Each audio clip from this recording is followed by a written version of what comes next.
প্রধানমন্ত্রী নরেন্দ্র মোদী থেকে একেবারে ভিভিআইপিরা উত্তরপ্রদেশের মুখ্যমন্ত্রী যোগী আদিত্যনাথ থেকে সাধু সন্ত প্রত্যেকেই ছুটছেন অযোধ্যায়। কিন্তু কেন? রামনগরীতে প্রত্যেকে যাচ্ছেন কেন? কি চলবে আগামীকাল সকাল থেকে?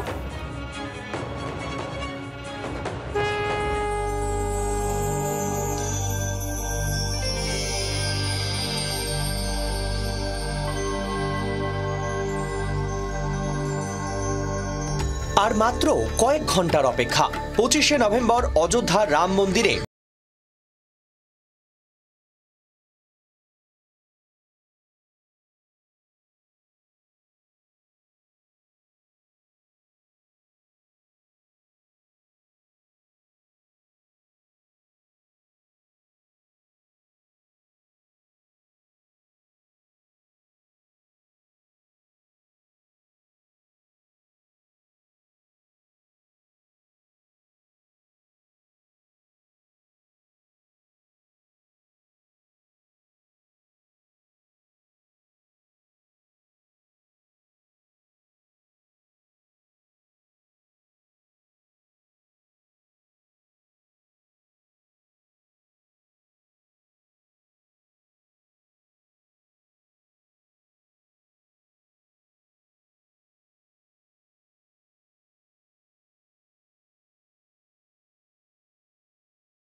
बॉर्डर है पूरा गोल्डन किया हुआ है, जो पूरा फैब्रिक आता है गोल्डन का वही, और अस्तर डाला हुआ है अंदर।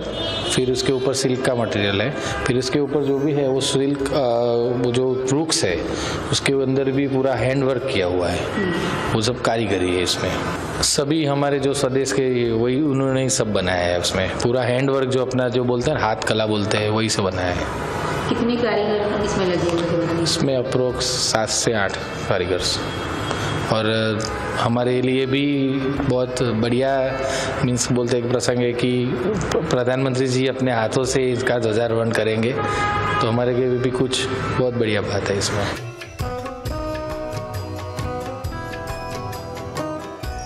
25শে নভেম্বর সকাল 11টায় অযোধ্যায় পৌঁছবেন প্রধানমন্ত্রী। হনুমানগড়ি মন্দিরে পুজো করে 3 ঘন্টার অযোধ্যা সফর শুরু করবেন। এরপর প্রধানমন্ত্রী রামলালা এবং রাম দরবার দর্শন করে আরতি করবেন।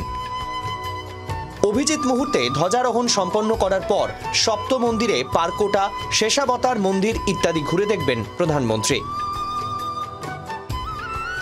দুপুর 12টা থেকে 12টা 15 মিনিটে অভিজিৎ মুহূর্তে হবে ধ্বজ উত্তোলন। অভিজিৎ মুহূর্তেই রামের জন্ম হয়েছিল, সেই সময়টিকেই ধ্বজারোহণ উত্তোলনের জন্য নির্ধারণ করা হয়। বোতাম টিপে একটি স্বয়ংক্রিয় ব্যবস্থার মাধ্যমে ধ্বজটি উত্তোলন করবেন প্রধানমন্ত্রী। 10 সেকেন্ডের মধ্যে তা রাম মন্দিরের মাথায় উঠতে শুরু করবে। ব্যুরো রিপোর্ট, জি24 ঘন্টা। বাংলার আওয়াজ, বাঙালির আবেগ, জি24 ঘন্টা।